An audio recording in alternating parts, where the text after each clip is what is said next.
Okay, magandang araw sa inyong lahat mga boss. So andito ulit na naman tayo. So kasama natin si Buddy Noli at si Mr. Chinito. Yes. Yan si Master Chinito mga boss. So pupunta tayo sa Puso Rubio, Pangasinan. So tapos na nilang tapos na yung project natin doon. So pull out na po kami mga boss. Pero dadaan muna tayo sa Binalonan para kunin yung in-order nating granite para sa countertop ng bar counter. So Black Galaxy. So dadaan ulit tayo sa kay Crystal Granite. So ipapakita natin kung saan banda yung pwesto niya. So ayan. So mamaya ng konti ipapakita po namin yung before niya tapos yung after. Okay mga boss, so biyahe muna tayo.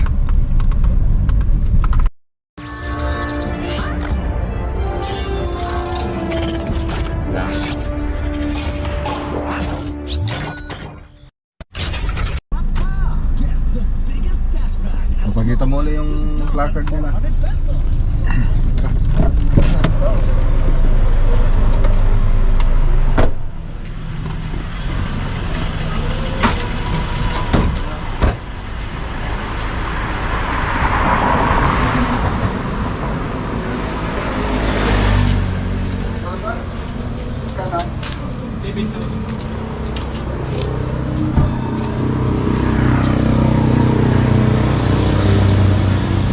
Shout out. Ayan mga boss. Dito na. So 150 by 60. Tapos pinadoble natin ito mga boss. So 7,000.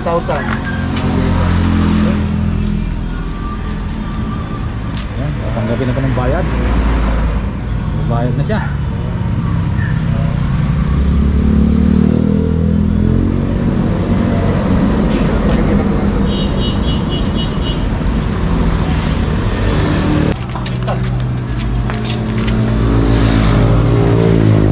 Ang bayad niya 7,000 Black Galaxy. So dito lang yan kay Sir Crystal Granite.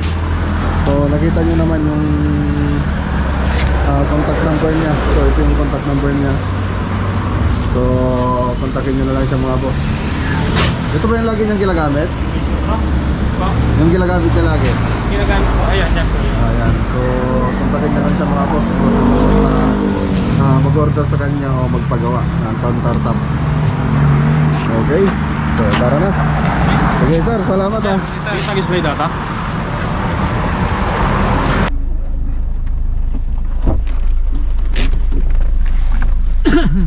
Generata na.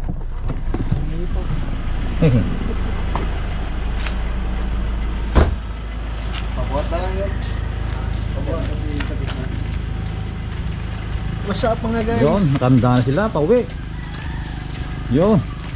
Yan si Blondie.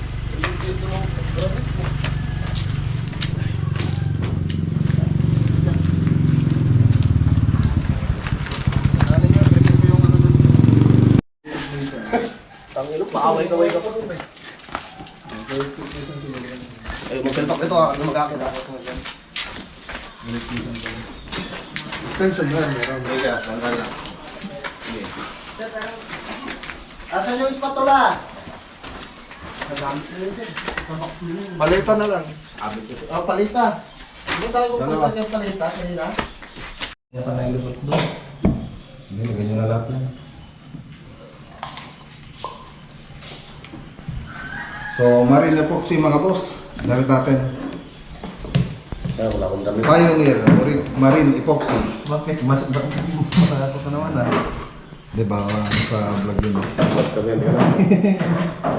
So, A&B mga boss. Pioneer Marine Epoxy. So, yan lang. Pag-ano lang natin. Pagsasamahin lang natin. Gawin mabuti. Haluin nilang mabuti. Hoy!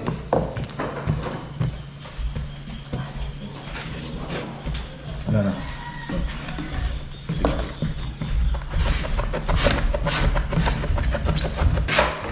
Sige.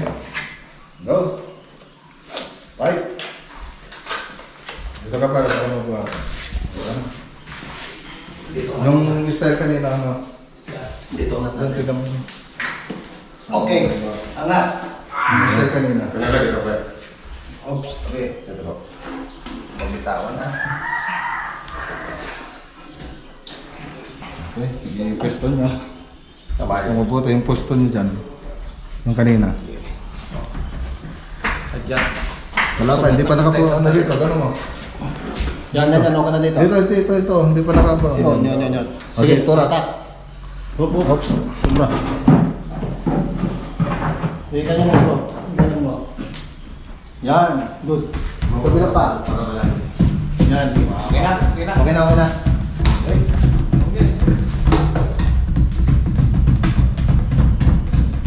Bitan Bro, okay bro. One.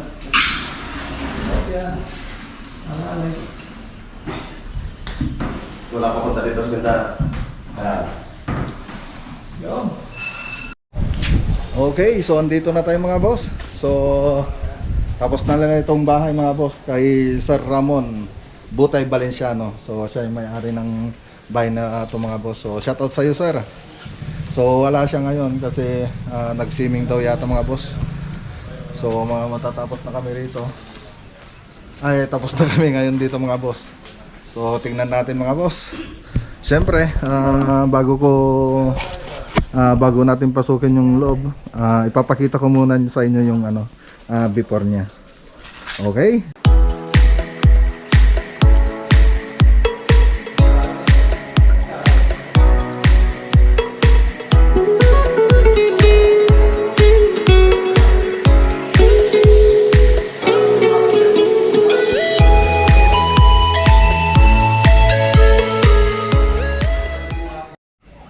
Okay, so yan mga boss, nakita nyo na yung before niya bago tayo pumunta rito mga boss. So mapapansin nyo dyan, so wala pa siyang spandrel noon. Tapos doon, open din yon. So naglagay din tayo rito mga boss.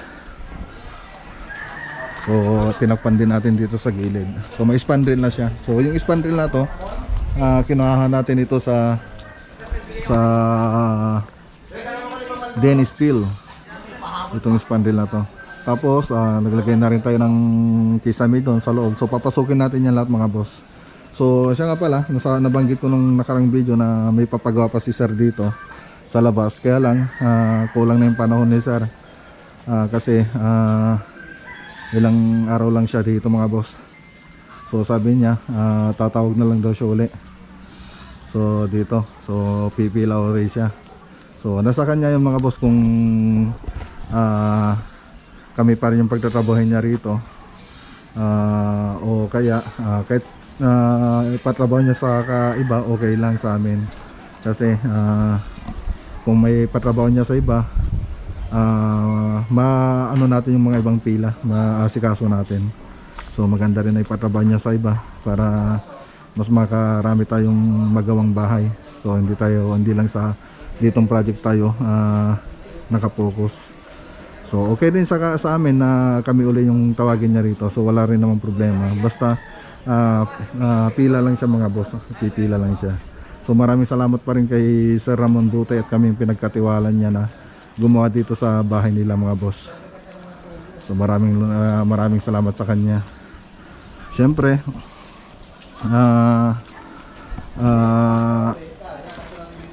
maraming salamat na rin sa paghihintay kahit 1 year na siyang naghintay para magawa lang itong bahay niya mga boss. So maraming salamat talaga sa tiwala na binigay sa amin. Okay, so punta tayo sa loob.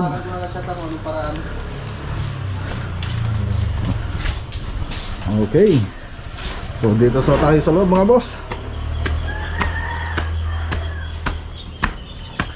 Okay, so makikita nyo rito, dito pa pala mga boss, ipakita ko na rin dito sa bandang labas. So nilagyan din natin yan.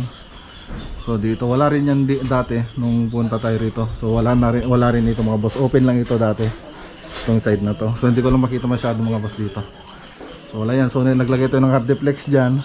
Tapos nag-spandrel tayo dito. Tapos dito siyempre wala rin ito dati.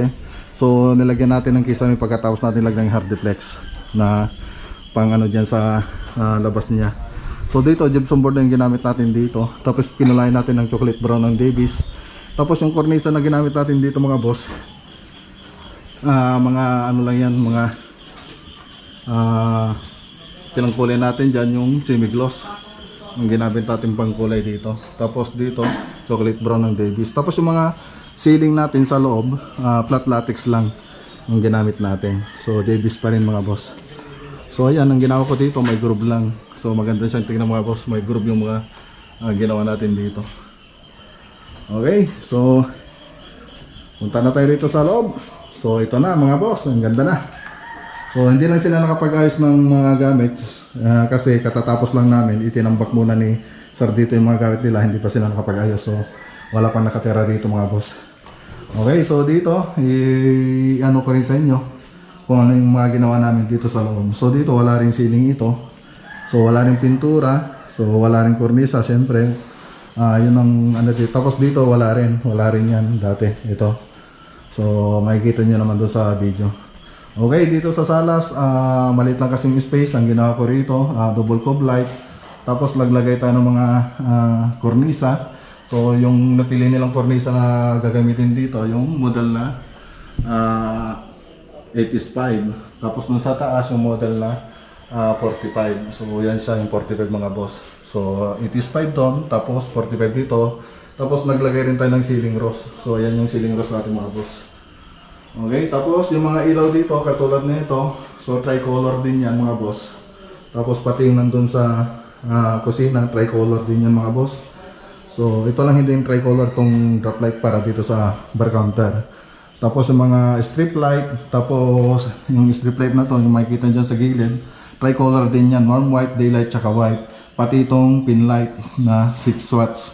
So tricolor din yan, warm white, daylight, tsaka white. So kada pindot mo mag-iba ng siya ng kulay. Tapos yung ginawa natin dito sa may partition, so 3 watts lang yan na warm white, single color lang siya mga boss. So LED lahat lang nilagay natin dyan mga boss. So lahat yan may tinda po kami. So makikita nyo dyan sa screen yung Maclagonilla cornices. So may tinda kami yan, cornisa, mga ilaw. So kung gusto nyo mag-order, PM lang kayo dito sa Maclagonilla cornices. So sasagutin kayo ng misis ko, siya kasi may hawak ng Facebook na yan. So siya ang taga-sagot dyan mga boss. Okay. So dito naglagay rin tayo ng TV rack. So yan siya, simple lang ginawa natin kasi maliit lang naman itong area rito. So hindi na natin ginarbuhan. So binagay lang natin dun sa area yung nilagay natin dito. So nga pala, ang talagang kulay na ilalagay sana namin dito, kulay white na laminated board. Marine laminated board, kulay white lahat. So pati yan, white sana. So wala pa namang available sa market, sa hardware, kahit dun sa malalaking hardware wala tayong mabilan. Kaya yung second option namin, itong kulay gray ang kinuha nating kulay mga boss. So yan ang second option natin. So okay naman siya mga boss, maganda pa rin siyang tingnan, parang moderno pa rin. So yan yung marine laminated board. So double face siya, kung papansinin nyo. Bubuksan natin dito mga boss, double face siya. Yan, double face yung marine laminated board natin. Tapos ito, ang ginawa natin dito, so naglagay ito yung bar counter dyan. So tapos lagyan natin ng groove. So lagyan natin yung ginagawa yung mga boss. So parang tatakno natin yan yung ganyang bar counter. Okay, tapos dito, ganun din. Sa kusina naman, flat lang yung ginawa ko rito kasi mababa naman na itong ceiling kung i-design ko pa. Tsaka mas maganda sana kasi dito mga boss, kung maglalagay ka ng bar counter dito, mas maganda kung medyo mas mababa itong banda kaysa itaas natin, kaysa ipantay natin doon. Mas magandang tingnan kung medyo mababa itong bar counter. Mas maganda siyang tingnan. Kaya ang ginawa ko, sinimplan ko na lang yung kusina nila. So clean up ko na lang. So ginawa ko dyan mga boss. Tapos syempre naglagay rin tayo ng pin light para medyo maliwanag pag gagawa sila dito sa kusina. So dito sa kusina, maliwanag din naman yung ilaw nito. So tricolor din yan mga boss. So may tinda rin tayo yan sa Maclagonilla cornices. So ayan, so PM lang kayo dyan mga boss. So dito, ito na yung pinakita kong last video. So nailagay na rin yung daanan ng usok. So ayan yung aluminum na para sa range hood. So ayan, tapos siyempre naglagay rin tayo ng mga cabinet dyan dito sa taas para hindi sayang space. Tapos dito, naglagay rin tayo ng shelves dito para kung malaking ilalagay nila, pwede nating alisin yan. Okay, pag maliit, kung marami naman, pwede nating ilagay yan mga boss. So dito, ang ginawa namin, ganyan mga boss. So dito siya. So pwede mo siyang buksan dito. So ayan lang, sinimpla lang natin mga boss. Okay. O yun. Paano na yun? Ayun. Yung mga boss. So nalito ako dito sa ginawa nila. So may shelves din siya mga boss. Okay. So dito, naglagay rin tayo ng drawer. So ayan, 3 drawer. Tapos may pull out din dito mga boss. Dito open na to mga boss. Open na siya. Ayan, open na siya. Tapos dito yung pull out. So nikabit niya yung pull out mga boss. Andito na siya. Yung lagay ng baso, tsaka lagay ng plato. Tapos dito, may shelves din tayong ginawa dito. So removable din yan mga boss. Tapos dito, ayan, open lang siya. So pwede sila maglagay ng tangke ng gasol dyan mga boss. Okay. So tapos pwede rin nilang lagyan ng ibang gamit kasi medyo maluwang pa. Okay, so dito tayo sa kusina, ay sa CR. So ayan siya. So simple lang, flat lang. So ayan siya mga boss. Okay, so ang nilagay nating ilaw dito, yung panel light na 12 watts. So tricolor din yan mga boss. Pati dito, panel light na 12 watts na tricolor. Okay, punta tayo dito sa room 1. So sa room 1, ito na siya mga boss. Ito yung room 1 natin. Okay. So ang ganda na. Ang ganda na ng room 1 natin mga boss. So ang ginawa natin dito, double cove light, parang dito mga boss, parang dito sa salas. Double cove light. Tapos ang ginawa natin dito, siyempre pintura. Tapos partition. Dalawang partition, tapos dito sa kabila may dalawang cabinet. So explain ko na rin yung kulay na nilagay natin dito mga boss. So ang nilagay natin kulay dito sa ceiling, flat latex. Tapos semi-gloss ng Davis. Dito, seal gray ng Davis, tapos shades of gray ng Davis, tapos doon smoke gray ng Davis. So yan yung combination ng bahay na to kung mapapansin niyo. So dito smoke gray naman ito mga boss. So pero yung pinaka-base ng kulay nito mga boss, hindi siya white kundi shades of gray of Davis yan, shades of gray of Davis yan. Ito yung white na semi-gloss.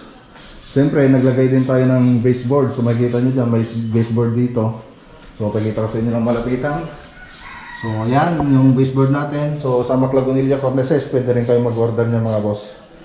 Okay, punta natin doon sa loob. Okay, so dito kasi yung closet nila. So, ayan, hindi pa sila kapagligpit dito mga boss. So, ito yung paghangiran. Ayan, okay.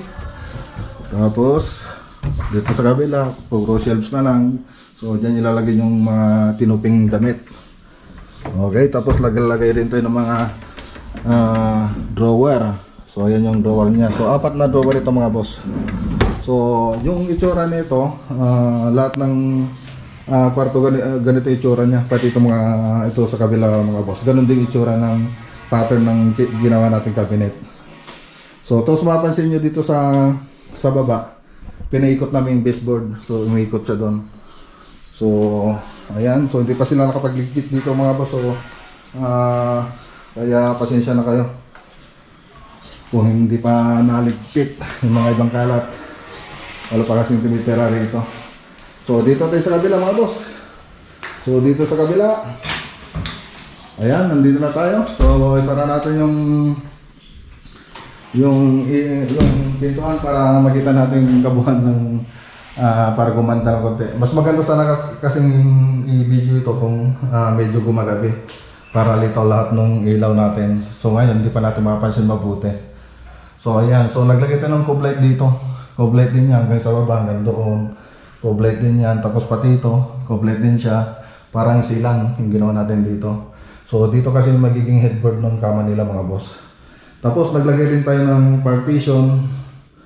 So partition dyan, tapos dito, tapos may ilaw siya. So ganun din yung kulay dito mga boss, steel gray, smoke gray, tapos shades of gray ng Davis. So yan yung kulay ng ano natin dito ng bahay. So ito siya pag nandito tayong banda mga boss. Ito siya. Okay. So yan siya. Pag yandan tayo. Tapos dito ganun din. Meron din tayong nilagay dito na isa lang yung pattern nila mga boss. Isa lang yung pattern nila. Lahat ng ginawa nating cabinet para dito sa mga kwarto. Okay, isa lang yung pattern nila. Tapos ito may drawer din. So 4 na drawer yung ginawa natin dito. Okay, so ang ganda. Ganun tingnan, mas maganda pa sa bahay ko. Okay, so ayan. Okay, so lahat ng ilaw dito, cornisa, baseboard. So galing yan sa Maclagonilla Cornices. So order lang kayo mga boss. Okay, punta tayo rito sa may terrace nila dito sa labas. So ito sa second floor. So ganito yung ginawa natin dito. So may group din siya. Ayan siya mga boss. Nakikita nyo. So gypsum board din yan mga boss. Parang PVC panel kung titignan mo. Tapos may cornisa rin siya. Ayan. Okay, ang ganda na. So yan mga boss. So may kwento ko lang. Bago ko inimpisa nitong project na to mga boss, gumawa muna ako ng 3D model. So lahat yan ginawa ko ng 3D model para makita ng may-ari kung anong design yung mangyayari dito sa bahay niya bago namin umpisahan. So may 3D model yan. Siyempre yung 3D model natin hindi naman ganun ka ganda na katulad nito. So ito makikita nyo dito maganda na siya dito sa picture. Pero mas maganda pa ito kung sa personal nyo makita. So Ton, paki-ayos nyo nga yung kwan. Yung ayan o. Isagad dun. Saglit lang naman. Okay, so hindi pa nila inaayos mga boss. So ayan.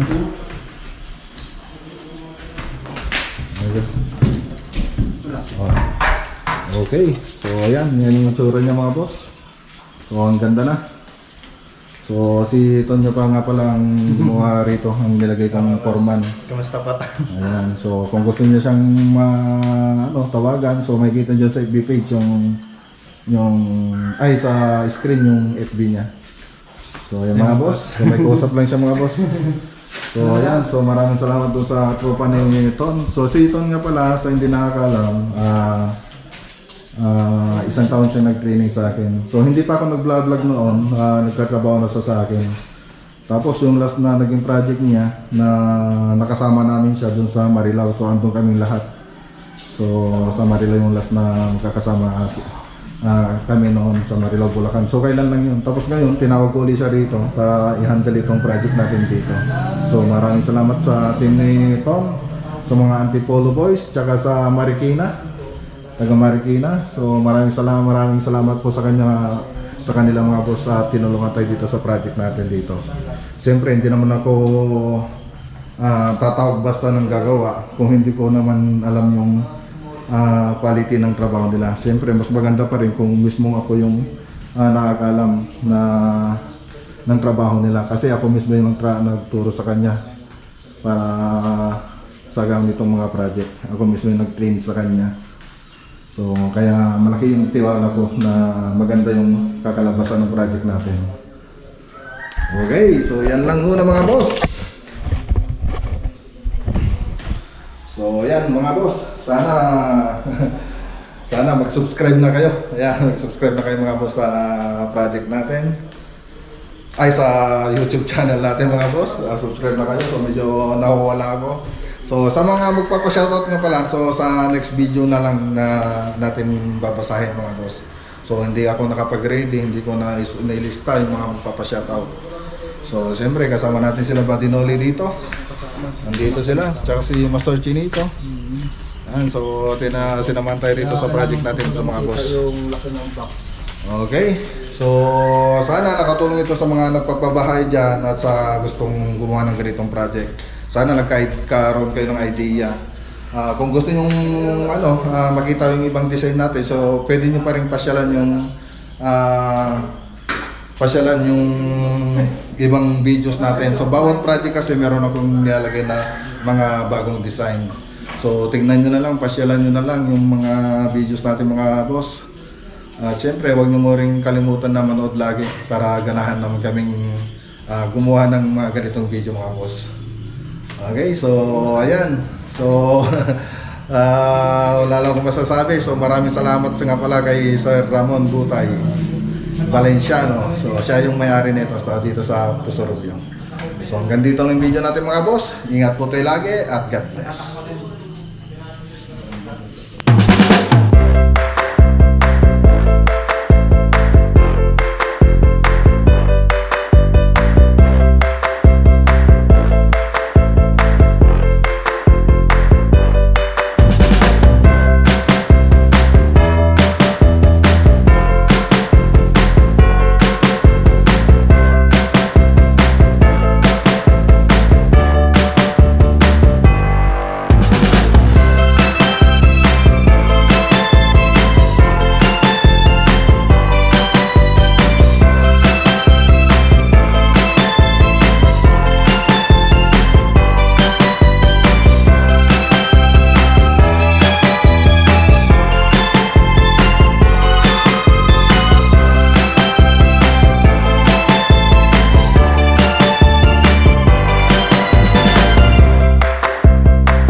Okay.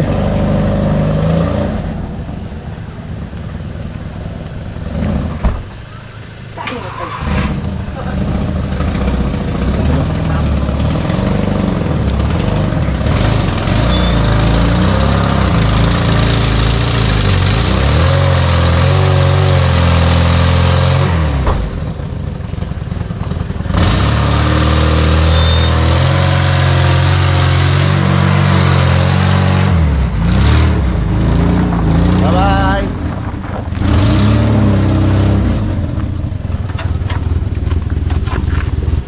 Let's go. So maraming salamat kay Sir Ramon Butay and family at sa mga kila Bagis Chris, Bagis Marlon. So ayan, maraming salamat sa pagtanggap nila sa amin dito mga boss sa pag-aasikaso. Okay, let's go. Bye. Sir, Salamat, sir. Salamat po. Thank you.